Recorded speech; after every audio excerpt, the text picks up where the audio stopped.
Hello guys, আজ আমি যে মুভিটি এক্সপ্লেন করব সেই মুভিটির নাম হলো লাভ ফরকাস্ট, যার বাংলা অর্থ হলো ভালোবাসার পূর্বাভাস। এটি একটি কোরিয়ান রোমান্টিক কমেডি জনরার মুভি। এই মুভির IMDb রেটিং হলো 6.2 আউট অফ 10 এবং মাই ড্রামা লিস্টে 7.3। তো চলুন মুভির কিছু সিন দেখে নিয়ে মুভিটি শুরু করা যাক।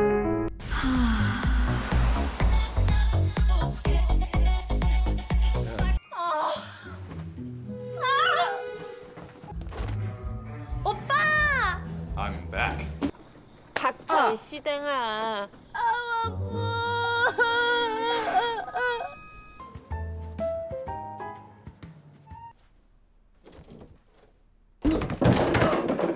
이렇게 이쁜 남자 봤어? 이렇게 이쁜. 야 강준수 빨리 와.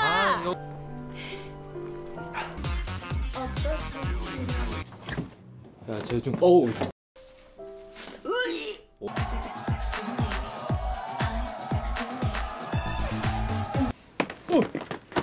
벽으로 확 밀치던지. 너 겨우 이러려고 내 자리 뺏었어?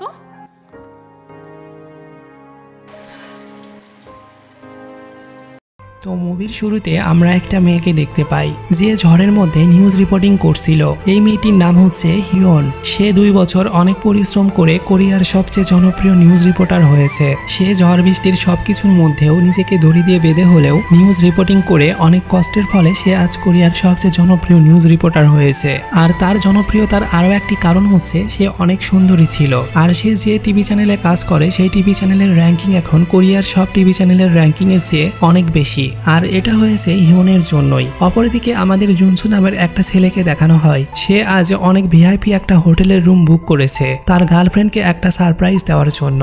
আর সে এই রুমটা তার গার্লফ্রেন্ডের জন্য ফুল দিয়ে আর মোমবাতি জ্বালিয়ে অনেক সুন্দর করে সাজায়, যাতে তার গার্লফ্রেন্ডকে যখন এখানে নিয়ে আসবে সে যেন এত সুন্দর ফুল দিয়ে সাজানো রুমটা দেখে অনেক খুশি হয়। এরপর সে তার গার্লফ্রেন্ডের কাছে এসে বলে, আই এম সরি, তুমি কি আমার জন্য অনেকক্ষণ ধরে অপেক্ষা করছো? আজ আমাদের রিলেশনের 100তম দিন, এর জন্য আমি তোমাকে একটা সারপ্রাইজ দিতে চাই। তখন জুনসুর গার্লফ্রেন্ড বলে, তোমার সাথে আজকেই আমার শেষ দেখা, আজকের পর তোমার সাথে আমার কোনোদিন দেখা হবে না। এটা শুনে জুনসু বলে, তুমি কি আমার সাথে ব্রেকআপ করছো? কিন্তু কেন? জুনসুর গার্লফ্রেন্ড বলে, আমি জানি না, কিন্তু আমি আর তোমার সাথে থাকতে চাই না। আর এটা বলে মেয়েটি জুনসুর সাথে ব্রেকআপ করে চলে যায়। তারপর জুনসু মন খারাপ করে ফিরে যাচ্ছিল। তখন জুনসু আমাদের বলছিল, আসলে আমার কোনো রিলেশনই বেশি দিন টিকে না। এর আগেও আরো 2-1 মেয়ের সাথে আমার রিলেশন ছিল, কিন্তু কোনো সম্পর্কই বেশি দিন টিকেনি। আর এর মধ্যে একটা সম্পর্ক ছিল যেটা 1 সপ্তাহের মধ্যেই ব্রেকআপ হয়েছিল। এরপর দেখানো হয় চারপাশে অনেক বাতাস হচ্ছে। এজন্য জুনসু হোটেলের যে রুমটা নিয়েছিল সেই রুমের জানালা খোলা থাকার কারণে বাতাস ঢুকছিল। আর জুনসু কিন্তু তার রুমে মোমবাতি জ্বালিয়ে রেখে গিয়েছিল। কিছুক্ষণ পর জুনসু যখন তার হোটেলের সামনে আসে সে দেখতে পায় তার হোটেলের সামনে অনেক লোক জড়ো হয়ে গেছে আর তার বুক করা রুমটাতে আগুন লেগে গেছে। এজন্য হোটেলের 2-1 মানুষ ক্ষতিগ্রস্ত হয়েছে। আর হোটেলের মালিক পুলিশের কাছে স্টেটমেন্ট দিচ্ছেন, একটা আরসিরাকে সকালে এই রুমটা ভাড়া দিয়েছিলাম, হতচ্ছাড়া মোমবাতি জ্বালিয়ে রেখে রুম থেকে বের হয়ে গেছে। আর জানালা খোলা থাকার কারণে জানালা দিয়ে বাতাস এসে ভালো মতো সারা রুমে আগুন লেগে গেছে। তখনই এ মহিলা জুনসুকে দেখে ফেলে আর বলে, এই তো সেই হতচ্ছাড়া। এরপরে জুনসুকে পুলিশ ধরে নিয়ে যায়, কারণ জুনসুর জন্যই হোটেলের মালিকের অনেক ক্ষতি হয়েছে। 2-1 মানুষও বিপদে পড়তে যাচ্ছিল, এজন্য তাকে গ্রেপ্তার করে নিয়ে আসা হয়। কিছুক্ষণ পর দেখা যায় থানা থেকে তাকে ছাড়ানোর জন্য তার ছোটবেলার বন্ধু হিয়ন এসেছে। এই হিয়নই কিন্তু সেই হিয়ন যাকে আমরা মুভির শুরুতে দেখেছিলাম। আর সে ফেমাস নিউজ রিপোর্টার থাকার জন্য এখানে অনেকেই তার ফ্যান ছিল। আর পুলিশ অফিসারও হিয়নের ভক্ত ছিল। এই জন্য হিয়ন তাকে বলে, আমার বন্ধুটি নিরীহ একটি ছেলে, কিছুটা তার ছেঁড়া আর কি, দয়া করে কি তাকে ছেড়ে দেওয়া যায়? পুলিশ অফিসার বলে, ম্যাডাম, আপনাকে টিভিতে যেমন দেখি বাস্তবে আপনি দেখতে তার চেয়েও অনেক বেশি সুন্দর। ঠিক আছে, আমি আপনার কথায় আপনার ফ্রেন্ডকে ছেড়ে দিচ্ছি, কিন্তু নেক্সট টাইমে সে যেন এমন ভুল না করে। এরপর জুনসু থানা থেকে বের হয়ে হিয়নকে বলে, তুই আমাকে সবার সামনে তার ছেঁড়া বললি কেন? হিয়ন বলে, আগে তুই আমাকে বল, শেখা খেয়ে কি যথেষ্ট শিক্ষা হয়নি? রুমে আগুন লাগাতে গিয়েছিলি কেন? জুনসু বলে, আমি একা শেখা খাওয়া পাবলিক না, কয়েকদিন আগে তুইও ভাম্পার একটা শেখা খেয়েছিস, বিবাহিত লোকের সাথে প্রেম করতে গিয়েছিলি। হিয়ন বলে, তাও তো তোর মতো বাসায় আগুন লাগাতে যায়নি। জুনসু বলে, ঝগড়া বাদ দে, বিয়ার খেতে যাবি পাঞ্জাবি সাথে চিকেন ফ্রাই। হিয়ন এতে রাজি হয়। এরপর তারা একসাথে একটা বারে ড্রিঙ্কস করতে আসে। এই বারটা তাদের কাছের দুজন বন্ধু লুসি আর ইয়াং এর ছিল। তারা সব সময় এখানেই ড্রিঙ্কস করতে আসে। লুসি আর ইয়াং আগে একে অপরের বেস্ট ফ্রেন্ড ছিল। তারপর তারা একসাথে এই বারটা খোলার পরে একে অপরের সাথে থাকতে থাকতে এখন তারা একে অপরের গার্লফ্রেন্ড বয়ফ্রেন্ড হয়ে গেছে। তো হিয়ন এখানে আজকে অনেক ড্রিঙ্কস করে ফেলে আর মাতাল হয়ে গিয়ে তার বন্ধুকে বলে, আচ্ছা সরল মনে কাউকে ভালোবাসা কি অন্যায়? আমি কি জানতাম ওই লোকটা বিবাহিত? জানলে আমি কি তাকে ভালোবাসতে যেতাম নাকি? আসলে এখানে ব্যাপারটা আমি একটু বুঝিয়ে বলছি। কিছুদিন আগে হিয়ন তাদের টিভি চ্যানেলের ডিরেক্টর গনসুক নামের একজন লোকের সাথে রিলেশনে জড়িয়েছিল, কিন্তু পরে সে জানতে পেরেছে যার সাথে সে প্রেম করছে সে আসলে বিবাহিত আর তার একটা বাচ্চাও আছে। এটা জানার পর হিয়ন সেই লেভেলের একটা ছ্যাঁকা খেয়েছে আর আজকে ড্রিঙ্কস করতে করতে গনসুক নামের সেই লোকটাকে অনেক বকা দিচ্ছিল। জনসু তাকে এত বেশি ড্রিঙ্কস করতে মানা করছিল, কিন্তু হিয়ন তার কোনো কথাই শুনছিল না। সে আরো অনেক বেশি খেয়ে ফেলে। প্রচন্ড মাতাল হয়ে সে জনসুর পিঠে চড়ে বাড়ি ফিরছিল। তখন সে তার এক্স বয়ফ্রেন্ডকে ফোন দেয়। সে তাকে ফোন করে বলে, কেমন আছিস হারামজাদা? আমি আজ অনেক ড্রিঙ্কস করেছি আর একটা ছেলের পিঠে চড়ে বাড়ি যাচ্ছি। তোর বিশ্বাস হয় না? এই নে ছেলেটার সাথে কথা বল। জনসু তখন বলে, হ্যাঁ আমি সেই ছেলে। এটা বলার সাথে সাথেই খাটাস গনসুক তার ফোন কেটে দেয়। পরের দিন সকালে আমরা দেখি হিয়ন এবং জনসু দুজন পাশাপাশি পাশাতেই থাকে আর সকালে জনসু হিয়নকে অনুকরণ করছিল। তারপর দেখা যায় হিয়ন জনসুর পরিবারের সাথে একসাথে খেতে বসেছে। তখন তাদের গার্ডিয়ানরা বলে, এখন তো তোমরা বড় হয়েছো আর তোমরা অনেক বছর ধরে একে অপরের কাছাকাছি আসো, একে অপরকে খুব ভালো করে চিনো তোমরা, এই জন্য এখন তোমাদের একে অপরকে বিয়ে করা উচিত যদি তোমাদের কোনো আপত্তি না থাকে। তখন জনসু এবং হিয়ন দুজনেই এই কথা শুনে একসাথে না করে দেয় আর বলে তাদের মধ্যে কোনো মতের মিল নেই আর সারাক্ষণ তাদের মধ্যে ঝগড়া লেগে থাকে। এই জন্য তারা একে অপরকে বিয়ে করতে চায় না। তারা একে অপরের বন্ধু আর বন্ধুই থাকবে। এরপর তারা একসাথে মার্কেটে কিছু জিনিস কিনতে যায়। এখানে হিয়ন জনসুকে বলছিল, তুই আসলে ছেলে না মেয়ে আজ পর্যন্ত আমি বুঝলাম না। ছেলে মেয়ে কখনো বন্ধু হতে পারে না, কারণ কোনো এক সময় তাদের মধ্যে একটা ফিল চলে আসে, কিন্তু আজ পর্যন্ত তোর প্রতি আমার জাস্ট বন্ধু ছাড়া আর কোনো ফিলই আসলো না। জনসু বলে, তুই কি চাস কোনো ফিল আসুক? হিয়ন বলে, না চাই না, তুই আমার চেয়ে বয়সে ছোট, কাজেই তোর প্রতি আমার কোনো ফিল আসুক সেটা আমি চাই না। তখনই হিয়নের একজন ফ্যান সেখানে তার সাথে কথা বলতে চলে আসে আর সেই হিয়নের সাথে কথা বলার সময় আমরা দেখি জনসু কিন্তু এইসব দেখে জেলাস ফিল করছে আর সে যখন হিয়নের সাথে ছবি তুলতে চায় তখন জনসু তাকে ভালো মতো ছবি তুলতে দেয় না। এরপর তারা প্রয়োজনীয় জিনিসপত্র কিনে বাড়ি ফিরছিল। তখন হিয়ন জনসুকে বলে, এই ব্রিজের উপর দিয়ে হাঁটবি নাকি? জনসু বলে, তুই জানিস না আমার উঁচু জায়গায় ভয় লাগে। হিয়ন বলে, জানি বলেই তো তোকে ব্রিজের উপর দিয়ে হাঁটতে বলছি, যাতে তোর উচ্চতার ভয়টা কিছুটা কমে। জনসুর অ্যাক্রোফোবিয়া আছে। অ্যাক্রোফোবিয়া জিনিসটা আমি আপনাদের বুঝিয়ে বলছি। অ্যাক্রোফোবিয়া মানে হচ্ছে উচ্চতা দেখে ভয় পাওয়া। জনসুর মতো যাদের অ্যাক্রোফোবিয়া আছে তারা উচ্চতা দেখে এতই ভয় পায় যে তাদের মনে হয় যে কোনো সময় নিজের হাত খুলে মাটিতে পড়ে যাবে। এই রোগে আক্রান্ত রোগীরা মৃত্যুর চেয়ে উচ্চতা দেখে ভয় পায়। আর জনসুর ব্যাপারে আর একটা গুরুত্বপূর্ণ তথ্য হচ্ছে সে আগে আর্মিতে ছিল। একদিন ট্রেনিং এর সময় তাকে অনেক উঁচু একটা জায়গা থেকে কোমরে দড়ি বেঁধে ঝাঁপ দিতে বলা হয়েছিল। এই জন্য সে ভয়ে তার আর্মির চাকরি ছেড়ে দিয়েছিল। অথচ তার ছোটবেলা থেকেই স্বপ্ন ছিল সে একজন আর্মি হবে, কিন্তু উচ্চতার ভয়ের কারণে তাকে তার স্বপ্নের আর্মির চাকরিটা ছাড়তে হয়েছে।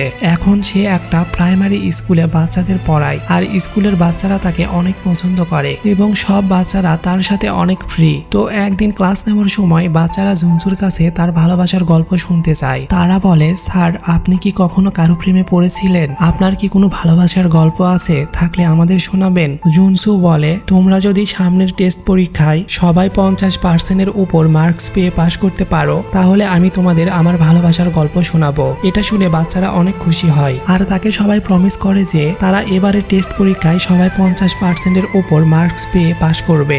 স্কুল ছুটি হওয়ার পর জনসু স্কুল থেকে বের হয়ে হিয়নকে ফোন করে বলে, তুই কি আজকে রাতেও আমার সাথে ডিনার করতে যাবি? এদিকে তখনই হিয়নের সামনে তার এক্স বয়ফ্রেন্ড মানে সিইও বিবাহিত গনসুক তার সামনে আসে আর তার সামনে একটা নোট রেখে যায়। সেখানে লেখা ছিল, আমি তোমার সাথে আজ রাতে একটা রেস্টুরেন্টে ডিনার করতে চাই। হিয়ন লেটারটি দেখে ফোনে থাকা জনসুকে বলে, আমি তোর সাথে ডিনার করতে যেতে পারবো না, আমি অন্য কারোর সাথে আজকে ডিনারে যাচ্ছি। তখন জনসু বলে, কার সাথে যাচ্ছিস? ওই ছ্যাঁচড়া না তো? তখন হিয়ন লজ্জা পেয়ে বলে, এখন নেটওয়ার্ক প্রবলেম, কিছু শুনতে পাচ্ছি না। মানে নেটওয়ার্কের অজুহাতে হিয়ন জুনসুর ফোন রেখে দিল আর কি। এই জন্য জুনসুর কিছুটা মন খারাপ হয় আর সে সন্ধ্যাবেলায় তার বন্ধুর বারে ড্রিঙ্কস করতে আসে, যেখানে তারা সব সময় ড্রিঙ্কস করতে আসে। কিন্তু আজকে তার সাথে হিয়ন ছিল না, সে আজ একাই এসেছে। তখন তাকে একা বসে থাকতে দেখে একটা মেয়ে আসে তার সাথে কথা বলার জন্য, আর সে নানান কথা বলে, জুনসুকে পটানোর চেষ্টা করে। মানে থাকে না কিছু মেয়ে যারা সব সময় ছেলে দেখলেই পটানোর চেষ্টা করে, এই মেয়েটিও হচ্ছে সেই রকমই একটি মেয়ে। সে জুনসুর সাথে ফ্লার্ট করার চেষ্টা করছিল, আর এই মেয়েটির নাম হচ্ছে হেজেন। এদিকে আমাদেরকে হিয়ন ও তার বয়ফ্রেন্ড গনসুককে দেখানো হয়। তারা রেস্টুরেন্টে খাওয়ার পর গাড়িতে বসে গল্প করছিল। হিয়ন তখন বলে, আচ্ছা আমরা গাড়ি থেকে বের হয়ে রাস্তার পাশে হাঁটতে হাঁটতে কথা বলতে পারি? গনসুক বলে, না, বাইরে অনেক ঠান্ডা, তুমি অসুস্থ হয়ে পড়বে। হিয়ন বলে, আচ্ছা আমরা কাল সকালে একটা ফুলের বাগানে ঘুরতে যাব, সেখানে আমরা একে অপরের হাত ধরে হাঁটবো। গনসুক বলে, না, আমাদের কালকে সেখানে যাওয়া যাবে না, কারণ ফুলগুলো তোমাকে দেখলে লজ্জা পাবে। হিয়ন বলে, ফুল আমাকে দেখলে লজ্জা পাবে কেন? তখন গনসুক বলে, কারণ তুমি ফুলের চেয়েও সুন্দর। হিয়ন এটা শুনে অনেক খুশি হয় আর গনসুকের কাঁধে মাথা রাখে। মানে এই বেটা এভাবেই মিষ্টি মিষ্টি কথা বলে হিয়নকে পটাইছে। আর এদিকে জনসুকে দেখা যায় হেজিন নামের ওই মেয়েটার সাথে সে অনেক ড্রিঙ্কস করে। এরপর যখন তারা ফিরছিল তখন লিফটে হেজিন জনসুকে জোর করে কাঁধে কিস করতে শুরু করে। মানে একদিনেই পরিচয়, একদিনেই কিস, থার্ড ক্লাস মেয়ে আর কি। তারপর যখন তারা নিচে নামে তখন হেজিন জুনসুকে তার সাথে তার বাসায় যেতে বলে আর বলে, আজ রাতে আমার বাসা খালি আছে, তুমি চাইলে আমরা একসাথে সুন্দর সময় কাটাতে পারি। মানে ইনডিরেক্টলি সে জুনসুকে ওইটা করার জন্য অফার করছে, কিন্তু জুনসু তাকে সরাসরি না করে দেয়। এদিকে হিয়নের বয়ফ্রেন্ড হিয়নকে বিদায় জানিয়ে বাইরে এসে তার বউকে কল করে এবং তার বাচ্চা খেয়েছে কিনা খোঁজ নেয়। আসলে সে দুইটা নৌকাই ঠিক রাখছে এবং হিয়নের সাথে জাস্ট টাইম পাস করছে। আর হিয়নের বয়ফ্রেন্ড চলে যাওয়ার পর হিয়ন অনেক ড্রিঙ্কস করে আর জুনসুকে মেসেজ করে বলে, আমি অনেক মাতাল হয়ে গেছি, আমাকে এসে বাসায় নিয়ে যা। হিয়নের মেসেজ পেয়ে জুনসু হিয়নের কাছে ছুটে আসে আর সে এসে তাকে এই অবস্থায় দেখে বাসায় নিয়ে যায়। পরদিন হিয়ন যখন তার কাজে আসে তখন তাদের অফিসে একটা গুঞ্জন চলছিল যে কালকে হিয়নকে ও ডিরেক্টর গনসুককে একসাথে একটা রেস্টুরেন্টে দেখা গেছে। তাদের মধ্যে কোনো সম্পর্ক আছে কিনা এটা নিয়ে অফিসে নানা কানাঘোষা চলছিল। এরপর টিভি চ্যানেলের মালিক গনসুককে তার কাছে ডেকে পাঠায় আর তাকে বলে, তোমার সাথে আমাদের হিয়নের প্রেমের গুঞ্জন চলছে, এটা যদি সত্যি হয় আর সবাই যদি এটা জেনে যায় তাহলে হিয়নের ক্যারিয়ার ঝুঁকির মধ্যে পড়বে, আর ওর ক্যারিয়ার ঝুঁকির মধ্যে পড়লে আমাদের চ্যানেলের জন্যও খারাপ হবে, কারণ হিয়ন অনেক জনপ্রিয় নিউজ রিপোর্টার, ওর জন্যই আমাদের চ্যানেলের র্যাঙ্কিং এত উপরে উঠেছে, আর তার ক্যারিয়ার যদি ঝুঁকির মধ্যে পড়ে তাহলে আমাদের চ্যানেলের র্যাঙ্কিং এর কি হবে ভেবেছেন? আর আপনার স্ত্রী যদি জানতে পারেন অন্য মেয়ের সাথে আপনার সম্পর্ক আছে তাহলে আপনাদের সংসার ও বাচ্চাদের কি হবে? এটা ভেবে দেখেছেন? এসব কিছু এত ওলট পালট করে দেওয়ার চেয়ে ভালো হয় আপনি হিয়নের থেকে দূরে থাকবেন, তাহলেই গুঞ্জন আর ছড়াবে না আর সবকিছু ঠিক থাকবে। এরপর অবশেষে গুনসুক হিয়নকে বলে, আমাদের এই রিলেশনটা রাখা ঠিক হবে না, আমি তোমার সাথে ব্রেকআপ করতে চাই, এরপর তুমি আর আমাকে কল করবে না, আমিও আর তোমার সাথে যোগাযোগ করার চেষ্টা করব না। হিয়ন বলে, তুমি কি কোনো কারণে আমার উপর রেগে আছো? বলো আমি কি করেছি? গুনসুক বলে, না, আমি তোমার উপরে রেগে নেই, আমি জাস্ট তোমার সাথে ব্রেকআপ করতে চাই, আমি আমার স্ত্রী সন্তানকে ঠকাতে চাচ্ছি না, আমার থেকে তুমি আর কিছু আশা করো না, আমাকে তুমি ভুলে যাও। এটা বলে গুনসুক ফোন কেটে দেয় আর হিয়ন এসব শুনে অনেক মন খারাপ করে, সে বাসায় গিয়েও এইসব ভেবে কান্নাকাটি করে। এদিকে জুনসুকে দেখা যায় তাকে আজকেও হেজিন নামের মেয়েটি এখানে ঘুরতে নিয়ে এসেছে। এখানে তারা একসাথে খাচ্ছিল আর তখনই এখানে হেজিনের এক্স বয়ফ্রেন্ড চলে আসে। সে হেজিনকে বলে, আমি আর অন্য মেয়ের সাথে কথা বলবো না, তুমি যা বলবে যেভাবে বলবে আমি সেভাবেই চলবো, প্লিজ আমার লাইফে ফিরে আসো। হেজিনের আগের বয়ফ্রেন্ড হেজিনকে এইসব বলে কনভিন্স করে ফেলে আর হেজিনকে তার সাথে নিয়ে যায়। হেজিনও তার আগের বয়ফ্রেন্ডের সাথে জুনসুর সামনে দিয়ে চলে যায়। এখন যেহেতু হিয়ন আর জুনসুর দুজনেরই মন খারাপ ছিল, এজন্য তারা দুজন আবারও সেই বারে ড্রিঙ্কস করতে আসে। এখানে তারা ফ্রেন্ডরা সবাই মিলে মজা করে তাদের মন ভালো করে। এরপর তারা মিউজিক বাজিয়ে ডান্স করে। এরপর যখন হিয়ন আর জুনসু একা ছিল তখন জুনসু হিয়নকে বলে, আমার জন্য তোর কি কোনো কিছু ফিল হয় না? আমাকে কখনো একটুও ভালোবাসা যায় না? হিয়ন তখন আগের মতো করেই বলে, তোকে আমার পুরুষই মনে হয় না, হলে তো এতদিন তোর প্রতি একবার হলেও কোনো ফিল আসতো। তখনই জুনসুকে ধরে কিস করে ফেলে আর এই ব্যাপারটা তাদের ফ্রেন্ড ইয়াং আর লুসি দেখে ফেলে। এটা দেখে তারাও কিস করে। এর কিছুক্ষণ পর দেখা যায় হিয়নও জুনসুকে জড়িয়ে ধরেছে আর এই দৃশ্যটা এখানেই শেষ হয়। পরদিন হিয়ন জুনসুর মা বাবাকে বাবা মা বলে ডাকছিল যাতে তাতে জুনসুর ভালো লাগে, কিন্তু বাইরে এসে সে জুনসুকে বলে দেয় আমি তোকে এখনো ভালোবাসতে পারছি না, কারণ আমি তোর মধ্যে ভালোবাসার কোনো পূর্বাভাস পাচ্ছি না। তাছাড়া আমি নতুন করে কোনো সম্পর্কে জড়াতে চাচ্ছি না। প্রেম ভালোবাসার প্রতি আমার আর কোনো বিশ্বাস নেই। এই জন্য জুনসু মন খারাপ করে আর তার স্কুলে বাচ্চাদের পড়াতে চলে আসে। আর আজকে সব বাচ্চাদের টেস্ট পরীক্ষার রেজাল্ট দেওয়া হয়েছিল, আর দেখা যায় সকল বাচ্চারা 50% উপরে মার্কস পেয়ে পাশ করেছে। এই জন্য কথা মতো তারা জুনসুর কাছে তার ভালোবাসার গল্প শুনতে চায়। যেহেতু জুনসুও কথা দিয়েছিল সবাই 50% বেশি মার্কস পেলে সবাইকে তার লাভ স্টোরি শোনাবে, এই জন্য সে বাচ্চাদের তার গল্প বলতে শুরু করে। আর ফ্ল্যাশব্যাকে আমাদেরকে দেখানো হয় জুনসু এখন খুব ছোট একটা বাচ্চা, সে সবেমাত্র এখন প্রাইমারি স্কুলে পড়ে। সে তাদের স্কুলেরই একটা মেয়েকে অনেক পছন্দ করত। সে মেয়েটি আর কেউ নয় বরং আমাদের হিয়ন ছিল। এজন্য সে হিয়নকে সবার সামনে একদিন প্রপোজ করেছিল। তখন হিয়ন তাকে কিছুক্ষণ জড়িয়ে ধরে রাখে। এরপর সে বলে আমি তোমার মধ্যে কোনো ভালোবাসার পূর্বাভাস পাচ্ছি না, ভালোবাসার কোনো ফিল পাচ্ছি না, তবে আমরা বন্ধু হয়ে থাকতে পারি। তখন জুনসু হিয়নের সাথে বন্ধুত্ব করে নেয় আর সেখান থেকে আজ পর্যন্ত তারা একসাথে আছে। কিন্তু হিয়ন জুনসুকে শুধুমাত্র বন্ধু ভাবলেও জুনসু হিয়নকে অনেক ভালোবাসে। আর এটাই ছিল জুনসুর লাভ স্টোরি। গল্পটা শুনে বাচ্চারা জুনসুকে অনেক সাপোর্ট করে আর তাকে হিয়নের সামনে গিয়ে তাকে ভালোবাসার পূর্বাভাস বুঝিয়ে দিতে বলে।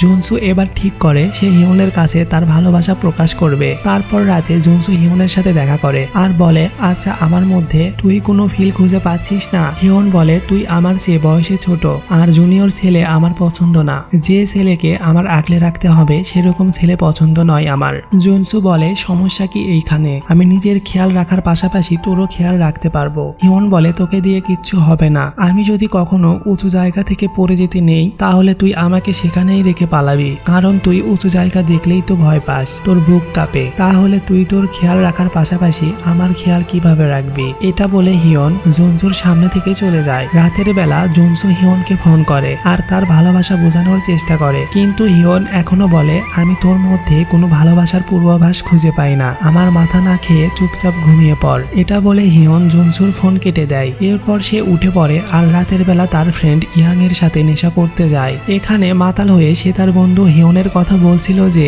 সে হিয়নকে ছোটবেলা থেকে পছন্দ করে, কিন্তু হিয়ন তার ভালোবাসা এখনো বুঝতে পারলো না। এসব বলে জুনসু তার বন্ধুর সাথে অনেক মাতলামি করে। তারপর সে হিয়নকে ফোন করে বাইরে আনে আর হিয়নের সামনে দাঁড়িয়ে বলতে থাকে তুই একটা বিবাহিত লোককে ভালোবাসতে পারিস কিন্তু আমাকে ভালোবাসতে পারিস না কেন? আমার ভালোবাসার কি কোনো মূল্য নেই তোর কাছে? সব মূল্য ওই বিবাহিত লোকটার আছে। জুনসুর এসব কথা শুনে হিয়ন অনেকক্ষণ চুপ করে থাকে আর সে বলে আমি তোর যোগ্য না জুনসু, আমি তোকে কোনোদিন বলিনি আমাকে ভালোবাসতে, তুই এখান থেকে চলে যা আর কোনোদিন আমার সামনে আসবি না। এরপর বেশ কিছুদিন হয়ে যায়।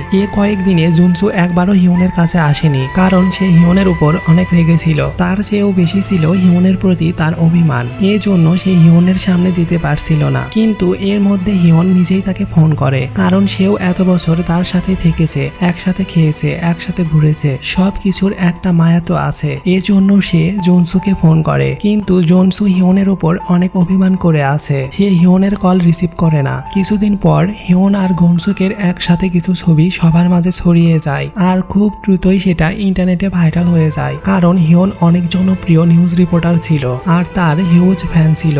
এই জন্য তার মতো সেলিব্রিটি নিউজ খুব দ্রুত ছড়াবে এটাই স্বাভাবিক। আর হিয়ন একটা বিবাহিত লোকের সাথে সম্পর্কে জড়িয়েছে এটা জেনে সোশ্যাল মিডিয়াতে তাকে নিয়ে ট্রোল করতে শুরু করে। এই জন্য তার মান সম্মান একদম মাটিতে মিশে যায়। এই নিউজটা ছড়িয়ে পড়ার জন্য হিয়ন অনেক লজ্জা পায় এবং তার নিউজ রিপোর্টারের চাকরি নিজেই ছেড়ে দিয়ে ইউরোপ চলে যাওয়ার জন্য সিদ্ধান্ত নেয়। এদিকে জুনসু ও হিয়নের সেই নিউজটা দেখেছে আর সে হিয়নকে ফোন করছিল, কিন্তু হিয়নের ফোন বন্ধ ছিল। আর রাতে জুনসুর ফোনে হিয়নের মেসেজ আসে যে সে কাল সকালে ইউরোপ চলে যাচ্ছে, এখানে সে আর থাকবে না, কারণ এখানে সে অনেক ট্রোলের শিকার হয়েছে। আর হিয়ন এখান থেকে চলে যাবে এটা জানতে পেরে জুনসু অনেক কষ্ট পায়। এদিকে হিয়নকে দেখা যায় সে তার মায়ের সাথে গল্প করছিল। সে তার মাকে বলছিল আমি একটা বিবাহিত লোকের সাথে রিলেশন করেছিলাম, এটা জানতে পেরে তোমার রাগ লাগছে না? তুমি আমাকে বকা দিচ্ছ না কেন? হিয়নের মা বলে আমি তোমাকে বকা দিব না, কারণ তুমি এমনিতেই অনেক কষ্ট পাচ্ছ, তবে আমি তোমাকে একটা উপদেশ দিতে পারি, সেটা হচ্ছে তোমার জুনসুকে বিয়ে করা উচিত। সে অনেক ভালো ছেলে আর সে তোমাকে অনেক ভালোবাসে। তখন হিয়ন বলে আমার নিজেকে জুনসুর যোগ্য মনে হয় না মা, আমি জুনসুর কাছে যেতে পারবো না। পরের দিন সকালে সে ইউরোপ চলে যাওয়ার জন্য সমস্ত জিনিস জিনিসপত্র গোছাচ্ছিল আর সে জনসুকে অনেক মিস করছিল।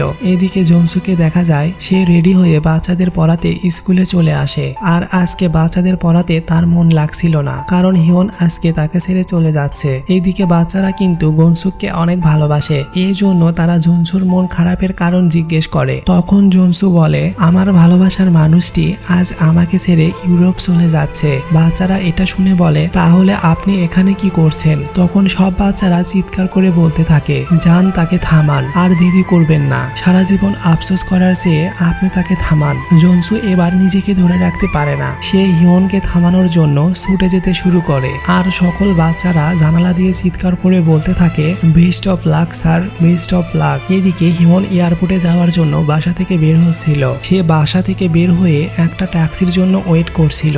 জনসু তার দিকে ছুটে যাচ্ছিল। দৌড়ানোর সময় তার হিয়নের সাথে কাটানো স্মৃতিগুলো চোখের সামনে ভেসে ওঠে। যখন জনসু হিয়নের বাসার সামনে আসে, তখন ট্যাক্সির জন্য অপেক্ষা করা হিয়ন একটা ট্যাক্সি পেয়ে যায়। সে ট্যাক্সিতে উঠে পড়ে। এই জন্য জনসু তৎক্ষণাৎ রাস্তা পার হয়ে অন্য একটা রাস্তা দিয়ে দৌড়ে গিয়ে হিয়নের বাসার সামনে দাঁড়ায়। হিয়ন তাকে দেখে অনেক অবাক হয়ে যায়। এরপর জনসু হিয়নের গাড়িতে উঠে পড়ে আর ড্রাইভারকে গাড়ি ঘুরিয়ে একটা বিশেষ জায়গায় যেতে বলে। হিয়ন তাকে জিজ্ঞেস করে, আমরা কোথায় যাচ্ছি? সে বলে, কোনো কথা বলবি না তুই, আজকে আমার ভালোবাসার পূর্বাভাস বুঝতে পারবি। এরপর জনসু তাকে একটা পার্কে নিয়ে যায়। তারপর সে হিয়নকে নিচে রেখে একটা গ্লাইডার ড্রপে উঠে পড়ে। এরপর গ্লাইডার ড্রপ চালু করে দেওয়া হয়। জনসু উপরের দিকে যাওয়া শুরু করে। তখন হিয়ন বলে, তুই এটা কিভাবে পারবি? তোর তো অ্যাক্রোফোবিয়া আছে। তখন জনসু বলে, দেরি হওয়ার আগে আমাকে পারতেই হবে। হিয়ন, আমি শুধুমাত্র তোর বন্ধু হয়ে থাকতে চাই না, আমি তোর হাজবেন্ড হয়ে থাকতে চাই। আমি সব সময় তোর পাশে থাকবো, তোকে নিজের মতো করে আঁকলে রাখবো, তোর অনেক যত্ন নিব, আমি তোর সমস্ত খেয়াল রাখবো। তুই কি আমাকে শুনতে পাচ্ছিস? হিয়ন নিচ থেকে চিৎকার করে বলে, হ্যাঁ আমি তোকে শুনতে পাচ্ছি। জনসু বলে, আমি তোকে সত্যি অনেক ভালোবাসি, তোকে আমি অনেক সুখে রাখবো। তুই ইউরোপ যাস না, তুই এখানেই আমার বউ হয়ে থাক, আমি তোকে কোনোদিন কষ্ট দিব না। রোজ সন্ধ্যায় তোকে পিঠে চড়িয়ে চিকেন ফ্রাই খেতে নিয়ে যাব, তোর রাগ হলে ইচ্ছা মতো মারতে দিব। বিশ্বাস কর, আমি তোকে অনেক খুশি রাখবো, আমি তোর চোখে পৃথিবীর বেস্ট হাজবেন্ড হব। তুই কি আমার ভালোবাসার পূর্বাভাস অনুভব করতে পারছিস? হিয়ন বলে, হ্যাঁ আমি তোর ভালোবাসার পূর্বাভাস অনুভব করতে পারছি। আমি দুঃখিত, আমি তোকে অনেক কষ্ট দিয়েছি, আমাকে মাফ করে দে। জনসু বলে, তুই ইউরোপ যাবি না, কথা দে, আমি তোকে অনেক ভালোবাসি। হিয়ন বলে, আমিও তোকে অনেক ভালোবাসি, আমি ইউরোপ যাব না, কথা দিচ্ছি। এটা শুনে জনসু অনেক জোরে একটা চিৎকার দেয় আর চোখ দিয়ে পানি বের হয়ে যায়। তবুও সে চিৎকার করে বারবার বলতে থাকে, আমি তোকে পৃথিবীর সব চাইতে বেশি ভালোবাসি হিয়ন। আর সে চিৎকার করতে করতে নিচে নেমে আসে আর হিয়ন জনসুর পাগলামি দেখে কেঁদে ফেলেছে। এরপর যখন জনসু নিচে নেমে আসে, হিয়ন তাকে জড়িয়ে ধরে আর জনসু তাকে কিস করতে গিয়ে অজ্ঞান হয়ে পড়ে যায়। আসলে আজ সে তার লাইফের সবচেয়ে ভয়ঙ্কর কাজটা করেছে। তখন ব্যাকগ্রাউন্ডে জনসুর ভয়েস শোনা যায়। সে আমাদের বলছিল, সেদিন আমি অজ্ঞান হয়ে গিয়েছিলাম, তবে সেদিন আমি তোমার লাইফের সবচেয়ে সাহসী কাজটা করেছিলাম, যে কাজটা করতে আমার মতো অ্যাক্রোফোবিয়ার রোগীরা মৃত্যুর চেয়েও বেশি ভয় পায়। এই কাজটা আমি কোনোদিন করতে পারবো ভাবিনি। উচ্চতার ভয়ের জন্য আমি আমার শখের আর্মির চাকরিটা ছেড়ে দিয়েছিলাম, কিন্তু হিয়নের জন্য আজকে আমি সেই কাজটা করতে ভয় পাইনি। আপনিও যখন কাউকে মন থেকে ভালোবাসবেন, তখন আপনার মধ্যেও অসাধারণ ক্ষমতা চলে আসবে আর আপনি তার জন্য সবচেয়ে কঠিন অসম্ভব কাজটাও অনেক সহজে করে ফেলবেন। ভালোবাসার ক্ষমতা সত্যি অসাধারণ। এরপর আমরা বিয়ে করেছিলাম আর আমাদের অনেক সুন্দর একটা সংসার হয়েছিল। আর বিয়ের পরেও আমরা আগের মতোই সন্ধ্যায় ঘুরতে যেতাম। এখন আমাদের সময়গুলো অনেক সুন্দর কাটে, কারণ ভালোবাসার মানুষ পাশে থাকলে জীবনের সবকিছুই অনেক সুন্দর লাগে।